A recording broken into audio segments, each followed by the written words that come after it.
Hello students, welcome back to Magnet Brains Hindi. मैं लाली वर्मा आ गई हूँ फिर से मैग्नेट ब्रेन्स के हिंदी मीडियम चैनल पर आप सभी विद्यार्थियों का दिल से स्वागत करने के लिए और साथ ही साथ ये दुआ, ये प्रार्थना करने के लिए कि आप सभी जहां भी होंगे स्वस्थ होंगे, खुश होंगे, प्रसन्नचित्त होकर अपने सभी कार्यों को कर रहे होंगे और साथ ही साथ लाली मैडम की बातों को याद रख रहे होंगे। बोलो जल्दी, क्या मेरी बातों को आप सुनते हो? क्या मेरी बातों का आप अनुसरण करते हो? क्या आप मेरी बातों से बोर होते हो?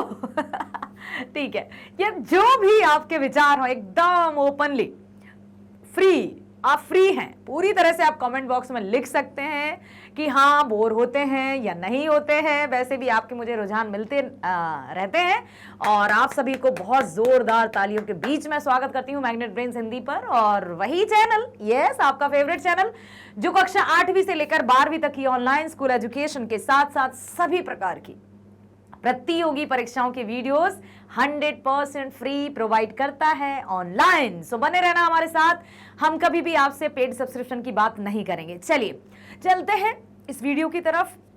हमने अपनी पाठ्यपुस्तक गोधुली का पाठ 7 कविता हिरोशिमा स्टार्ट कर दी है और आशा करती हूं आपने प्रीवियस जो फर्स्ट वीडियो है वो देख लिया। बोलो जल्दी, क्या आपने हिरोशिमा कविता की व्याख्या देखी? कवि सच्चिदानंद हीरानंद वात्स्यायन अज्ञे जी द्वारा रचित कविता हिरोशिमा, क्या है इसमें? कौन सी डेट थी जब अमेरिका द्वारा हिरोशिमा नगर पर बॉम्ब गिराया गया? बताओ जल्दी। मैंने बताया था आपको कौन सी वो तारीख थी जो हिरोशिमा की दुर्दांत दशा का, घटना का चित्रण करती है, जीवंत उदाहरण पेश करती है। बोलो, किसी को याद है? कमेंट बॉक्स में लिखो। मैं नहीं बता रही हूं अब, क्योंकि मैं बता चुकी हूं। चलो, तो हम इस वीडियो में चलेंगे बिहार बोर्ड सॉल्यूशंस की तरफ। जो आपकी पाठ्यपुस्तक के पीछे प्रश्न दिए हैं उन्हीं का हम वर्णन करेंगे यहाँ पर और उन्हीं का डिस्कशन करेंगे। तो ध्यान से प्रश्नों को सुनना। जितने अच्छे से हम प्रश्न सुनते हैं, समझते हैं, उतने अच्छे से हम आंसर्स दे सकते हैं। पहला प्रश्न है, कविता के प्रथम अनुच्छेद में निकलने वाला सूरज क्या है और वह कैसे निकलता है? अब मान लीजिए किसी ने ये कविता नहीं पढ़ी होगी तो कहेंगे सूरज कैसे निकलता है? भाई सूरज पूरब दिशा से निकलता है, उसमें कैसे निकलने की या वैसे निकलने की कौन सी बात है? क्या अब सूरज क्या है? सूरज आग का गोला है जो पूरब दिशा से निकलता है। लेकिन जिसने ये कविता पढ़ी है वो बता देगा कि ये सूरज पूरब दिशा से निकलने वाला सूरज नहीं है, ये तो अमेरिका द्वारा हिरोशिमा शहर पर गिराया गया खतरनाक बॉम्ब है, परमाणु बम, जिसके गिराने से हिरोशिमा शहर पूरी तरह से तहस नहस हो गया था, जनजीवन क्षत विक्षत हो गया था। कविता के प्रथम अनुच्छेद में निकलने वाला सूरज आणविक बम का प्रचंड गोला है। वो जो हमारा सूरज है, हमारा ही कहेंगे, वो आग का गोला है, ठीक है, जो प्लैनेट। ऐसा प्रतीत होता है कि वह क्षितिज से ना निकलकर धरती को फाड़ कर निकलता है। अर्थात हिरोशिमा की धरती पर बम गिरने से आग का गोला चारों ओर फैल जाता है, चारों ओर आग की लपटें फैल जाती हैं, धरती पर भयावह दृश्य उपस्थित हो जाता है।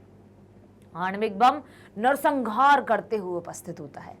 जो हमारा अपना सूरज है वो तो हमें ऊर्जा देता है, विटामिन डी देता है, जिसके आधार पर हम अपनी हड्डियों को मजबूत करते हैं। लेकिन ये जो सूरज निकला हिरोशिमा पर 6 अगस्त सन 1945 को, इसने तो ऐसा भयानक दृश्य उत्पन्न कर दिया और पूरा नरसंहार कर दिया। ऐसा कैसा सूरज? कहां से आया था ये सूरज? अमेरिका से आया था, अमेरिका द्वारा गिराया गया था ये। अगला प्रश्न है, छायाएं दिशाहीन सब ओर क्यों पड़ती हैं? स्पष्ट कीजिए कि छायाएं दिशाहीन क्यों हैं। कोई भी हमारी जो छाया रहती है, मान लीजिए जैसे हम ये हैं, हाँ, अब भाई मुझसे ड्राइंग अच्छी नहीं बनती तो ऐसे हंसना मत आप, हाँ, मान लो ये हम हैं, ठीक है, ये हम है। अब यहां की छाया, यदि सन यहां है तो छाया कहां होगी, यहां कहीं होगी, ठीक है। यदि इधर है तो इधर होगी, आगे होगी, ऐसा। तो लेकिन अब किसी ना किसी दिशा में तो रहती है ना सूरज की छाया, किसी ना किसी दिशा में तो रहती है सूरज की छाया, लाइट की छाया किसी ना किसी दिशा में तो रहती है। लेकिन यहां जो बम गिरा उसकी जो छाया थी वो दिशाहीन थी, कोई दिशा ही नहीं थी। मतलब क्या चारों तरफ छायाएं थी कहीं से भी, क्योंकि सूरज किसी एक दिशा से नहीं आया, वो तो शहर के बीचों बीच खतरनाक तरह से बम हो गया और आग का गोला मानो जमीन में से फूट पड़ा हो, धरती फट गई हो। देखो, सूर्य के उगने से जो भी प्रतिबिंब बनता है, छाया की बात की जा रही है कि सूर्य के उगने से जो बिंब प्रतिबिंब या छाया का निर्माण होता है वे सभी निश्चित दिशा में होते हैं। आगे होंगे, पीछे होंगे, दाएं होंगे, बाएं होंगे, नीचे होंगे। कभी कभी बिल्कुल जब हमारा सूरज बिल्कुल सिर के ऊपर होता है तो छाया हमारे नीचे रहती है, जब सूरज आगे है तो छाया हमारे पीछे है, सूरज पीछे है तो छाया हमारे आगे है। किसी ना किसी एक दिशा में तो होती है जब सूर्य की छाया में हम रहते हैं, मतलब प्रकाश में रहते हैं तो। लेकिन सूर्य के उगने से जो बिंब प्रतिबिंब छाया का निर्माण होता है वह सभी निश्चित दिशा में होते हैं। लेकिन बम विस्फोट से निकले हुए प्रकाश से जो छायाएं बनती हैं वे दिशाहीन होती हैं, उनकी कोई निश्चित दिशा नहीं होती, क्योंकि आणविक शक्ति से निकले हुए प्रकाश संपूर्ण दिशाओं में पड़ता है, सभी दिशाओं में प्रकाश आता है, उसकी कोई निश्चित दिशा नहीं है।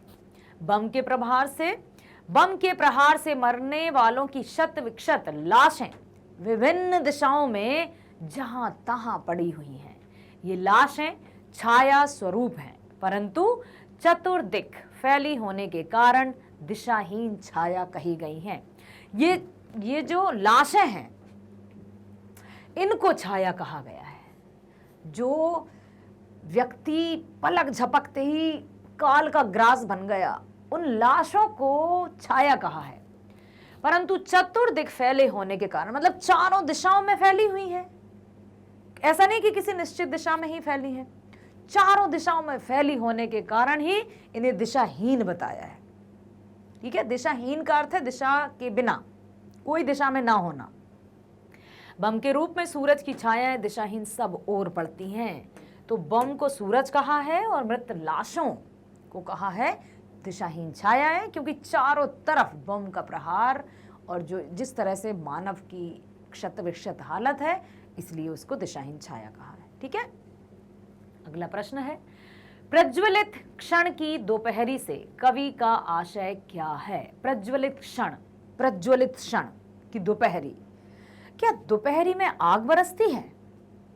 ओके, यदि मई और जून, ज्येष्ठ, बैसाख और ज्येष्ठ की हम बात करें तो हाँ, हम कहते हैं कि सूरज मानो आग बरसा रहा है, खतरनाक गर्मी है, चिलचिलाती धूप, बाहर निकलना एकदम कठिन हो जाता है। छाया, ऐसा लगता है छाया मिल जाए, कहीं हम छाया में बैठ जाएं, इतनी खतरनाक गर्मी रहती है। लेकिन वो गर्मी हमें जलाकर भाप तो नहीं बना देती ना, हम किसी ना किसी तरह से उससे बच तो जाते हैं ना, किसी ना किसी तरह से उस गर्मी से राहत तो पा लेते हैं। लेकिन ये जो गर्मी थी, ये जो खतरनाक था, दोपहरी थी, वो तो कुछ अलग ही थी। कैसी थी?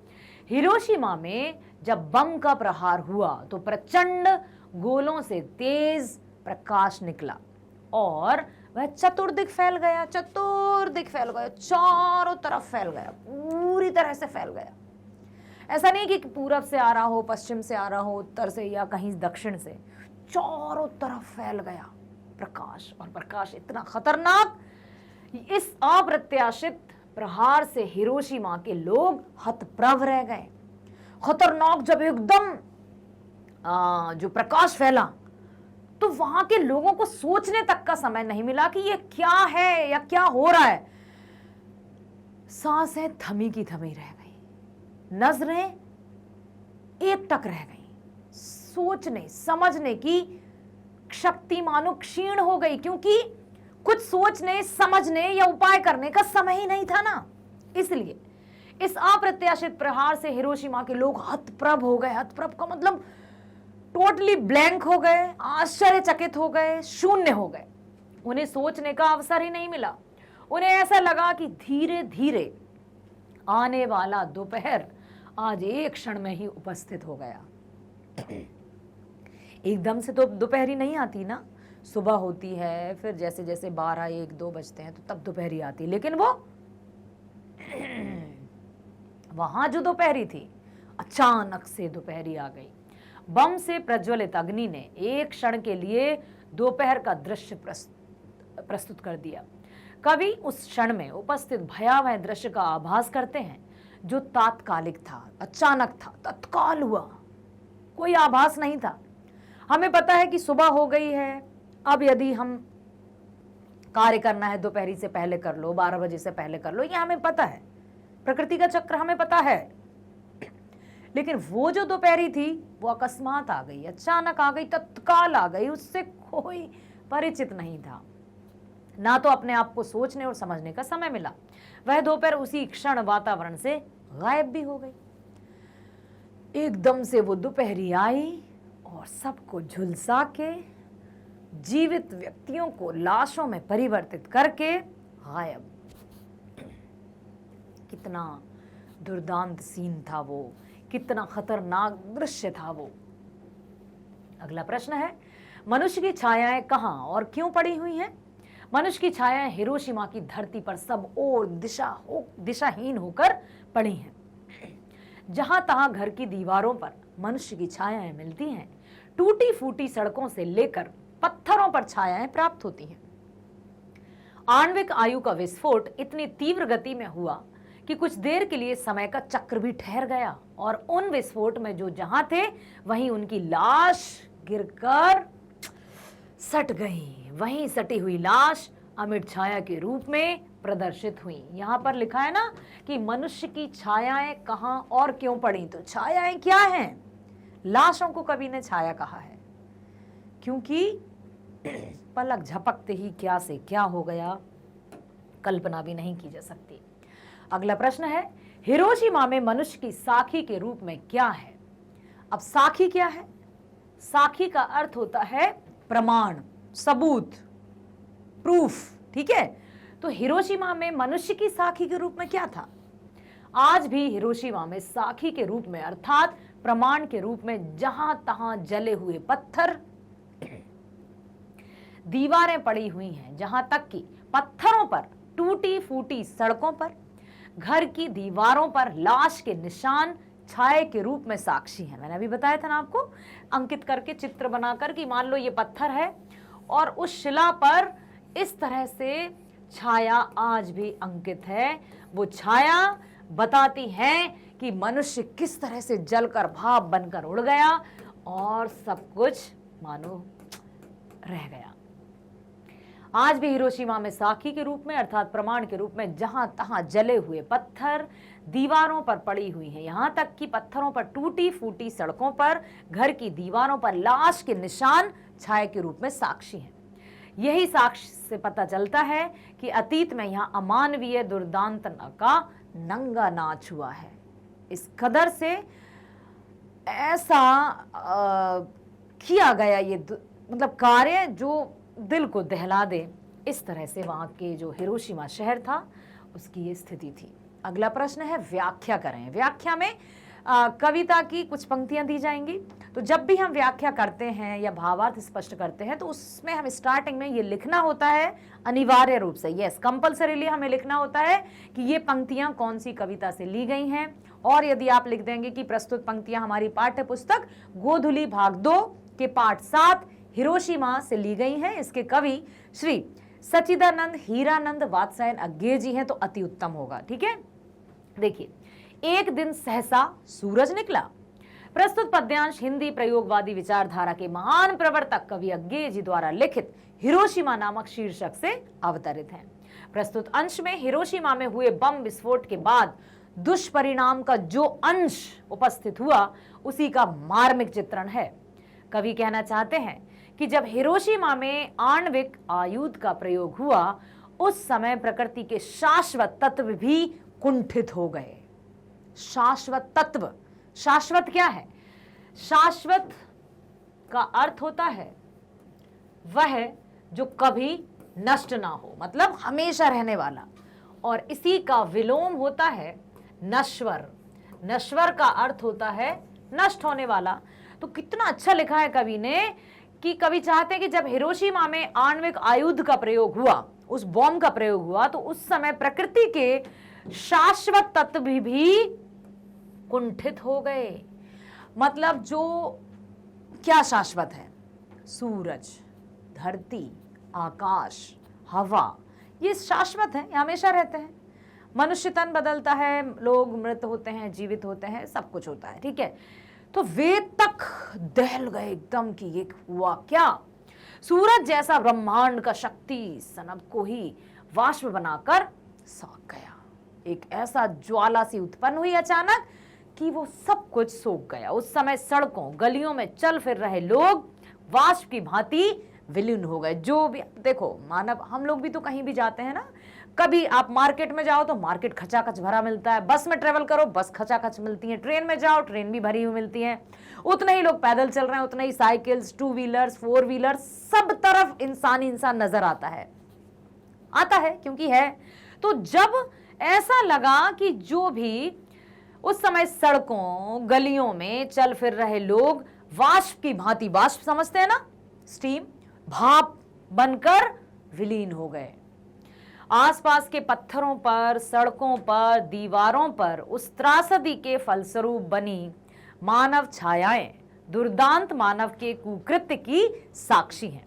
यही द्वितीय विश्व युद्ध अणु बम का विस्फोट हुआ और एक अनहोनी सी हो गई, यही इसमें बताया। अगला है, काल सूर्य के रथ के पहियों के ज्यों अरे टूटकर बिखर गए हों दसों दिशा में। क्या कहना चाहते हैं कवि?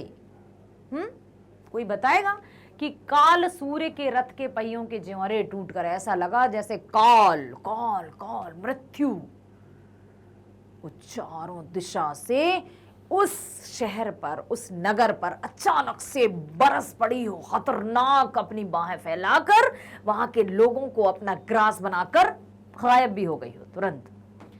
प्रस्तुत पद्यांश हिंदी प्रयोगवादी विचारधारा के महान प्रवर्तक कवि अज्ञे जी द्वारा लिखित हिरोशिमा नामक शीर्षक से अवतरित है।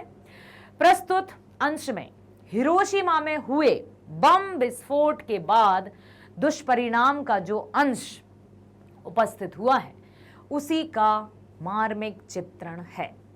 लेखक, कवि नॉट लेखक, इस पंक्ति के माध्यम से यह बताना चाहते हैं कि इस नगर के मध्य में ऋतु रूपी सूर्य टूटा हुआ भाग था।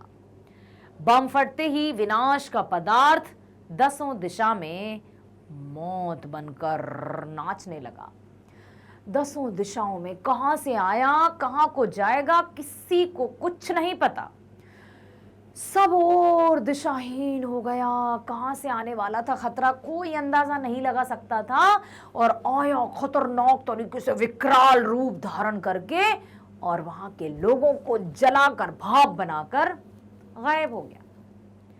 वहां की जो स्थिति थी, तारीख 6 अगस्त 1945, तो वो जो घटना थी कवि ने उसका बहुत अच्छे से इस कविता के माध्यम से वर्णन किया है, अपने अनुभव और अनुभूति साझा की है। अगला है, मानव का रचा हुआ सूरज मानव को भाप बनाकर सूख गया।